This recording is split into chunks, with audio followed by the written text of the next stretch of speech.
I'm here with Luke Robinson from Locked On Bama, and I'm Stephen Willis from Locked On Ole Miss, and we're going to do a little crossover action. This is kind of a know your enemy section of the podcast. Luke, how you doing, buddy? I'm doing great. So let's go ahead and get into it because the Ole Miss fans have a lot of question on what's going on internally with Alabama. Because I'm going to be honest, Luke, there's not been too many games where Ole Miss has went into a game in Bryant-Denny Stadium and against Alabama and felt this good, even though they're a 7-point dog, but they feel really good. What's going on in Tuscaloosa? Well, I mean, there's signs of vulnerability, and you haven't seen that a lot in Alabama in quite some time. I mean, people love to try and say there were vulnerable signs back in 13 when they didn't win the three-peat because of the kick six, and then in 14 when they lose a game to Ole Miss, and in 15 when they lose a game to Ole Miss. I mean, it's just like, oh man, the dynasty's crumbling. Well, I mean, it always seemed to make its way back and seemed to be fine. And this feels different, though. It really does, simply because you don't see the fire in the belly necessarily, I think, from some of the players that we have been seeing. And I think there are a lot of people who are calling for, hey, we'd like to see a little more infighting on the sidelines, not like fisticuffs or anything crazy, but just like some players getting in some other players' faces and things like that. And for whatever reason, this offensive line has not performed up to what most people believe to be its potential. And, then the quarterback play. I mean, look, when you have a fantastic quarterback, you can win just about any game. And if you got a below average quarterback, no matter what the rest of the team is, you can lose just about any game. And I mean, it's just the most important position in sports. And I think Jalen Milroe is better than an average quarterback. And I think clearly at this point, no matter who you were rooting for to be Alabama's starter, I think clearly Jalen Milroe is the best option. Clearly. Now, will Ty Simpson grow into something better? Maybe. And he was fine last Saturday. But Alabama's got a lot of chinks in the armor right now, and they're with new coordinators, with Saban's getting a little bit older. The schedule is quite arduous. I mean, there's just a lot of reasons to be kind of negative right now, even though what Jimmy and I over at Locked On Bama are trying the best to be as positive as we can. Yeah, and this is weird. Actually, heck, I guess I went to Bama Online. I think that was the site I went to, and it was on the message board. And you actually had Alabama fans that were calling other Alabama fans sunshine pumpers, which that doesn't sound like much. That happens on every board. But when you consider what Alabama's been for the last 15 years, and somebody actually going straight to sunshine pumping, it's like, yeah, that does feel like there's some sort of a cultural shift kind of within the fan base about Alabama football. Well, look, for about 15 years, Alabama has been the gold standard. I mean, I know Georgia's won back-to-back, and that's wonderful. That is awesome. And they are short-term, they're the gold standard. But for 15 years, it's clearly been Alabama. So Alabama fans aren't used to facing with adversity this early in the season. I mean, the loss to Texas left a lot of people scratching their heads simply because, number one, we didn't expect Texas to play that well because they haven't traditionally in the last decade or so played very well in games like this. And Alabama doesn't lose in September generally. Doesn't lose at home very often at all. They've only lost at home now 9 times in Saban's tenure. That's incredible. And I was there for that game. The atmosphere was outrageous. It's one of the best atmospheres I've ever been at. And I've been to a gazillion football games all over the United States, national championships, and that atmosphere was as good as any of them. And so we're not used to losing that. And so we sort of walked out, and all of a sudden then we think, okay, well, we're going to bury South Florida.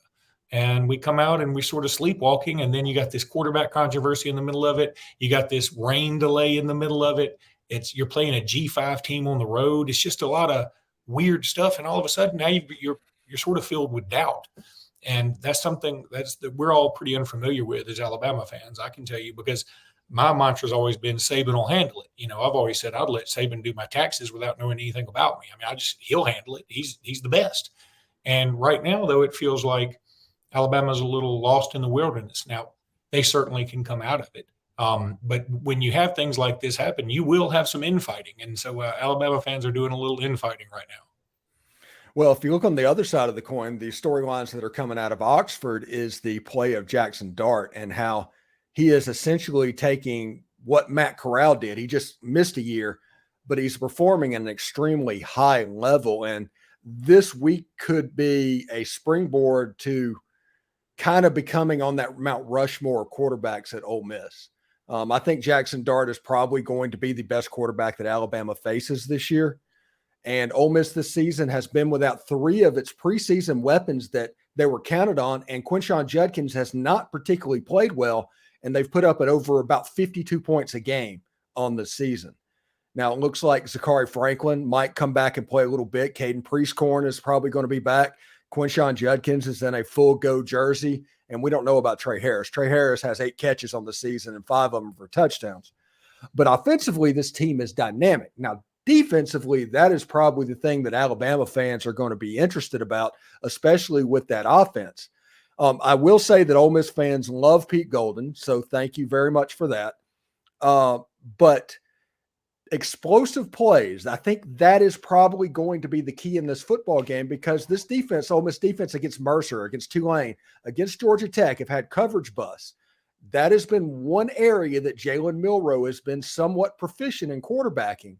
And that makes me a little bit nervous of him throwing the deep ball with a coverage bust, because in my opinion, if this game gets over, if Bama can score over 30 points, Bama's going to win the football game. Ole Miss's only hope is for mid-20s, a 27-20, a 24-17 type game. Ole Miss can win that game. But if you're going to ask this Ole Miss offense, as proficient it is, because it's still 4 and 5 star players on the other side, going to ask them to score 30 points, I just don't know if you can make hay with that. Yeah, and look, I'm as an Alabama guy, I'm certainly hoping Milroe can take advantage of some of those coverage busts. And you say thank you for Pete Golden. We say you're very welcome, because I think the relationship with Pete Golding and Alabama got a little tenuous. He's a pretty good recruiter, and I think he's a very talented defensive coach. And I wouldn't try to match X's and O's with him or anything. But I can say this: it seemed like at times the defense was overcomplicated. I don't care what your scheme is.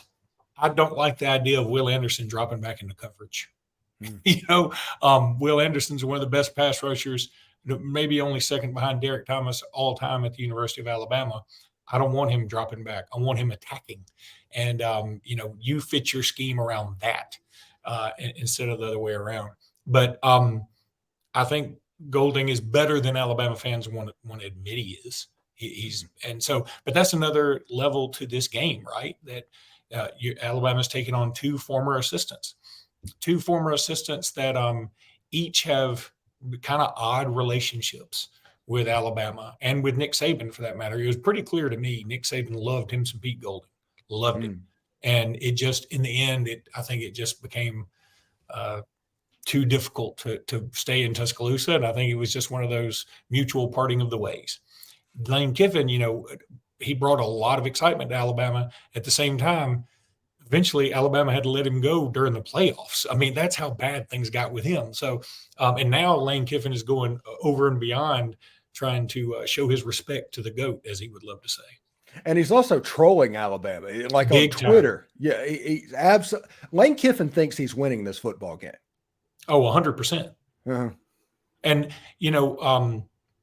I was just on a radio show in Montgomery, and the host thinks I'm a little bit paranoid about this. But I said, I saw something where there was a video of Lane Kiffin at the podium, and they put side by side with Nick Saban at the podium. And Lane Kiffin is almost mimicking every move Saban makes. And, the way he holds the podium, the way he moves his hands, the way he talks, the way he does hand gestures. And the radio host was saying, Luke, I think you're reading too much into this. I go, I don't think I am. I said, I think this is the genius of Lane Kiffin. He can make fun of you, and you're not sure if he's doing it. And he's sort of doing it in a lovingly, mockingly way. I don't think Lane Kiffin does 100% respect Nick Saban and appreciate Nick Saban. I believe that to my core. At the same time, just as I told the radio host that I'm a big fan of The Sopranos, And in The Sopranos, at one time, Tony Soprano had a lesson from The Art of War by Sun Tzu, where he said, if your opponent is agitated, irritate him more, because that gives you the upper hand. And I think that's kind of what he's doing by saying things like, hey, Kevin Steele's not even really calling the defense. And then somebody calls him out on it, and he's like, well, I'm just going by what I heard. I'm just saying, I didn't say it. I just heard somebody say it, kind of thing. And I think it's fun. I think it's playful. And I think it's so SEC that I love it. That's why I miss Coach Orgeron. I love anybody that brings color and fun into the SEC. And that's one reason that I can't get behind Zach Arnett at Mississippi State, because frankly, I can't remember his name very often. And you need to bring some color in here, because this is the SEC. We do things with flair, When we get to the third segment, we'll talk about that LSU State game, because that's LSU is Ole Miss's next opponent. Mississippi State, I think, is yours, if I'm not mistaken, at Alabama. But that game was weird, for lack of a better word. But hey, we need to tell you that today's show is brought to you by Jase Medical. Everyone should be empowered to take care of themselves for their loved ones during the unexpected times in this world. That's why Jase Medical offers the Jase case. The Jase case provides 5 life-saving antibiotics for emergency use and gives you the peace of mind so that you're not hoping you have access to the medication in emergencies. Jase Medical makes sure you have the medications in hand. Jase Medical is simple. They handle everything from online evaluation to licensed pharmacy medication delivery and online consultation and care. Don't get caught unprepared. Save more than $360 by getting these life-saving antibiotics with Jase Medical, plus an additional $20 off by using the code LOCKEDON at checkout on jasemedical.com. That's JASE medical.com, promo code LOCKEDON. College football season is here, and Locked On is kicking up coverage with Locked On College Football Kickoff Live. Each Friday, Locked On will go live from 11 a.m. to 1 p.m. Eastern on every College Locked On channel. I will be on there on Friday. College Football Kickoff Live will cover playoff implications, the conference rivalry games, and go in depth like only Locked On can, including insights and analysis from our stable of Locked On College hosts covering their team every day. Find Locked On College Football Kickoff Live every Friday from 11 a.m. to 1 p.m. Eastern on any Locked On College YouTube channel. You won't want to miss it. So, we were talking about how the relationship between Lane and Saban and all that when we went into the break, and you mentioned it was playful and it's fun, and Lane is kind of toeing the line. I do think that Lane thinks he's going to win this game, but he is publicly what he's saying, because we all know how the Birmingham news reporters are, is like, remember, Bo Wallace in 2014 made a comment that was like halfway not respecting the Tide, and that turned that into a week-long campaign of, what is going on here. So Lane Kiffin's talking like, this is the best program in 15 years. They're the best football team period in the world. Bryant Denny's the toughest place to play in America. All of that is just fantastic. And then you take that on Twitter, you have him posting a Taylor Swift song of Castles Crumbling, and where the lyrics are basically essentially saying the dynasty's ending, and all of this stuff that I think you're onto something, Luke. And look, I'm here for it. I think it's fine. The old me would probably be like, this isn't what college football is all about. And that's kind of what college football is all about now. College football is all about Lil Wayne bringing the team out of the tunnel. College football is about Twitter wars. College football is about one coach manufacturing disrespect because another coach says he shouldn't wear sunglasses during interviews. And I'm not taking shots at Deion Sanders. I think Deion Sanders in college football game is wonderful. I love it. But you're right, and as we Alabama fans like to say, sometimes, when we see this effusive praise come from other coaches or come from other fans or whatever, we like, respecting us too much is kind of like disrespecting us, because a lot of times Alabama, and this is why Nick Saban is the greatest of all time, for the most part, he doesn't lose to teams that are unranked or much lesser than he is. There are very few times it's even a close game. That's what makes the South Florida game kind of scary, in that, even the best coaches get upset by, even the Pete Carroll lost to a Stanford team where he was a 38-point favorite. Those things just happen. And Nick Saban, it doesn't happen very often. So because it doesn't happen very often, then you get complacent. And when you get complacent, it makes it more apt to happen. So my point is, Nick Saban does a great job of dealing with the complacency usually. So we always have to manufacture some kind of disrespect so that we can get fired up ourselves.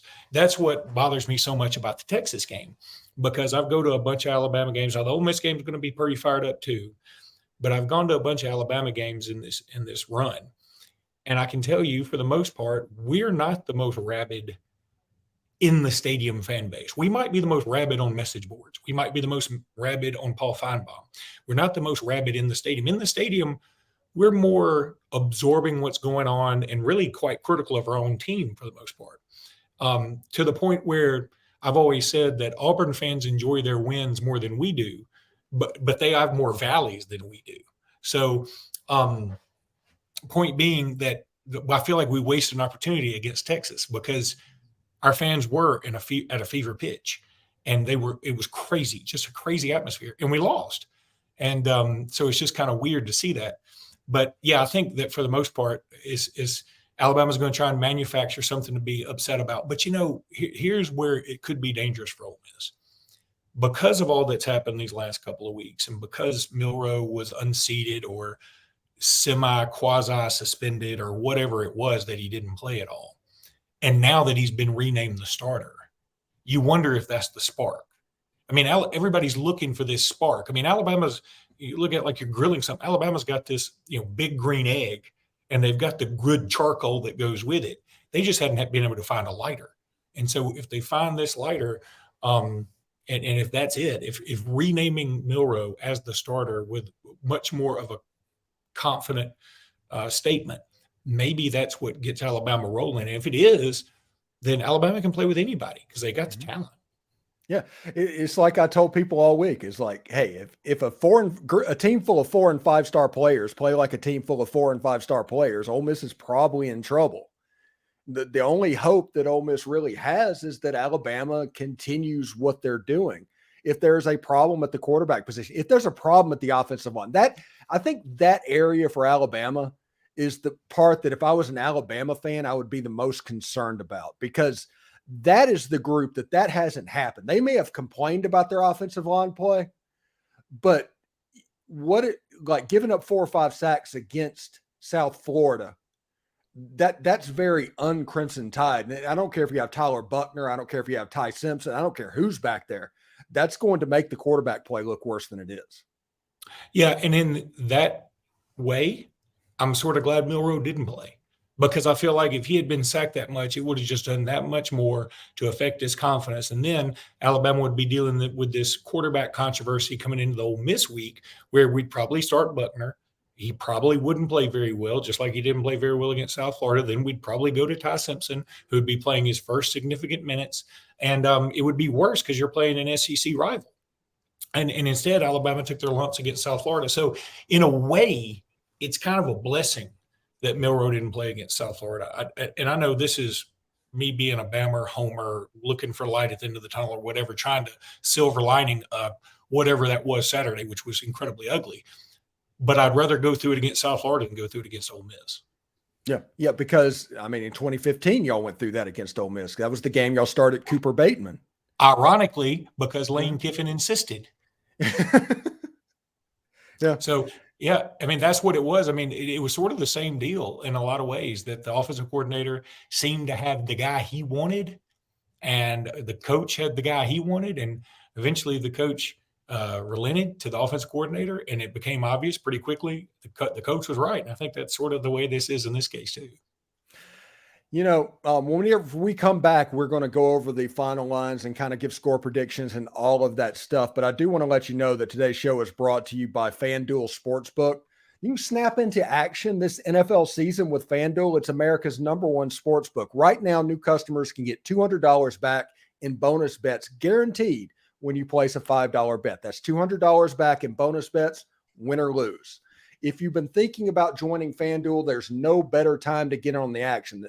This app is easy to use. There's a wide range of betting options. I think Ole Miss currently is a 7-point underdog to Alabama and a single-digit line against Alabama. That's absolutely nuts, Luke. On the road, it is for sure. Yeah. It just doesn't happen a lot, but it's happened twice this year already. Yeah, I just don't know what to make of this. So visit FanDuel.com/lockedon and kick off the NFL season. Just so you know, the Ole Miss Rebels play the Alabama Crimson Tide Saturday at 2:30 Central. You can check the next evolution of the Ole Miss offense. You can check out what Jalen Milroe brings to the table for the Alabama Crimson Tide. You can catch every play of your hometown broadcast with SiriusXM on Channel 81 for the Alabama broadcast or Channel 191 for the Ole Miss broadcast.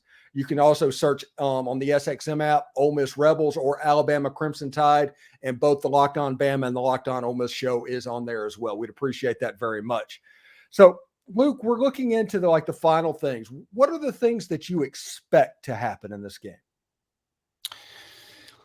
Boy, that is a great question. It's a pretty simple question, but it's a great question because, frankly, I don't know. I am so worried about what Alabama team is going to show up. I hope that Milroe comes in rejuvenated. That's certainly my hope. I hope the offensive line comes in. They said they were pissed off the week before. Well, I don't know that they meant it. I hope they mean it this time. Alabama had the infamous or famous, whichever way you look at it, players only meeting after South Florida. They said a lot of things, a lot of the air was cleared. I've always looked at players only meetings and sort of squinted my eyes like, I think that's always a sign of a harbinger of bad things to come. But then some people pointed out, in 2015, Alabama had one after Ole Miss. And in 2017, I think they had one. And of course, they're going to win the national championship both those years. So maybe it'll be something that works out wonderfully for Alabama. I certainly hope so. But what I really hope to see is somebody step up and be an alpha, whether it be on offense or defense or both for Alabama. Some of the guys who I thought could be an alpha have not taken that role yet. And I'm not going to say any names because I feel like that could be insulting. But, you can read between the lines. These are some guys that some people believe will be All-Americans. I want to see them step up and get a little more vocal, get a little bit more in a teammate's face if they're not doing their job, whatever it is, because that's what has made Alabama so great over this last decade and a half, is that there have always been people there to get in some, hold other folks accountable. Like, you didn't require the coaches to get onto them because the players were doing it. Yeah.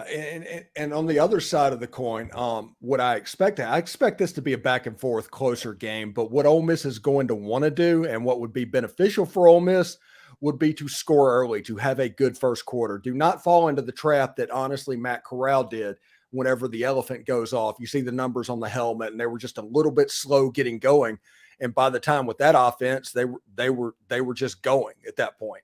I think if you can get up on Alabama, if anybody's a soccer fan out there, there's going to be a tendency to be like the Mexican national team fans. When something bad goes wrong, you have a chance to where the mentality of the Alabama fans is not like, we'll get them, we'll just keep going.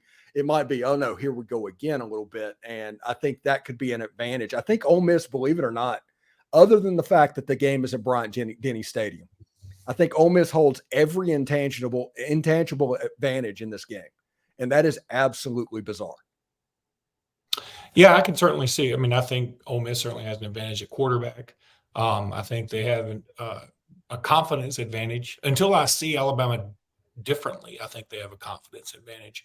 The other positive things for Alabama, I would say, even in Alabama's kind of down years like 2000, when they went 3-8, they beat out Ole Miss that year. Beat Ole Miss 45-7. Yeah, and that was a horrible Alabama team. Now they had some talent, but the chemistry was just way off, and that was a team that got beat by Southern Miss 21-0. So, and I know Ole Miss has beaten Alabama in 14 and 15. I certainly understand that. Mm-hmm. And I think some Alabama fans could also explain it away to a bit, because it was very close games, both of them. And you rarely see a game where one team especially the home team, has 5 turnovers and the other team has 0. And at the same time, you see a play where a quarterback throws the ball up, it bounces off one other player's helmet and onto right into the waiting hands of a streaking wide receiver. That's very rare. But sometimes those things happen, and that's just part of the game. I'm going to predict Alabama to win 31-30. I don't feel very confident about it. I don't think Alabama will cover. I think it's going to be tight throughout. I'm hoping in the end the mystique of Bryant Denny carries some weight. But again, that is my homerific locked on Bama prediction. I have no problem saying that. I am not predicting a beat the brakes off of an Ole Miss type situation here. This is going to be a fantastic game. And now I talk about this being a program game, and it's not necessarily about how good Alabama is. It's about what it means for Ole Miss. Because if Ole Miss wins this game, next week's game against LSU just becomes potentially the game of the year in the Southeastern Conference.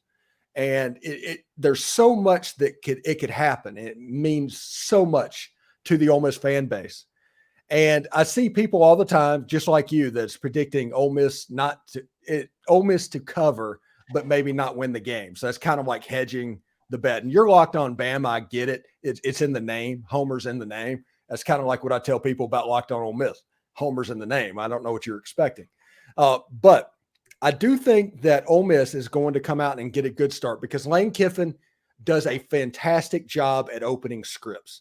Even in 2022, whenever they weren't quite right, it took a fourth down stop on the goal line where if that gets in, it might be a little bit different ball game. But when Alabama made that stop, the momentum swing took over so much, and the talent they had, they just kind of was able to engulf Ole Miss a little bit. I think this year, Ole Miss has a kicker that's an absolute weapon in Caden Davis. He made a 56-yard field goal against Tulane. Lane Kiffin is not going for it like he was. I think he's going to play Bama somewhat straight up.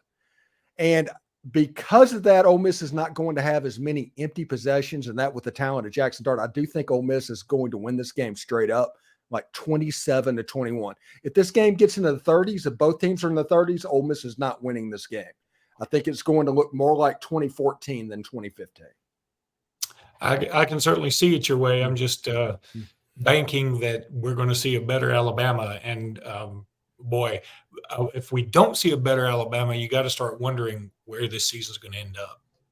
Yeah, and we can talk about that real quick. If for some reason Alabama were to lose to Ole Miss, all of a sudden that Texas A&M game, the LSU game, they become problematic, don't they? Well, it becomes almost not will Alabama make a bowl or anything. I mean, you hope not, but it becomes how do you keep their interest level up?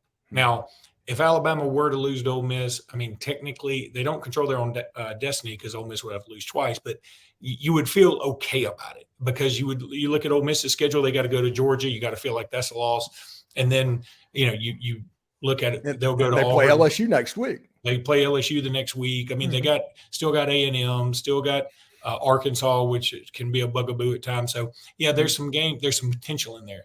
But if you also lose to Ole Miss, that means you're 2-2 and you're 1-2 in September in your own place. That's just weird for Alabama, weird posture. And I don't know how the team would handle it. Yeah, interesting indeed. Anyway, thanks for making our podcast your first podcast, first listen every day. We're free and available wherever you get your podcast. We're part of the Locked On Podcast Network, your team every day. Luke Robinson joining the show today. I'm Stephen Willis. I think this is going to be a really good game. Oh, yeah, we don't get Gary Danielson and Brad Nessler. We get the second team from CBS. Oh, wow. Okay. I can live with that. Yeah. So Gary Danielson not going to Alabama. Somebody needs to check and make sure Gary's okay. Well, I'm going to tell you right now that is funny because I can tell you every Alabama fan thinks Gary Danielson hates Alabama. But I think every fan base thinks Gary Danielson hates their team. So it's all right. Yeah.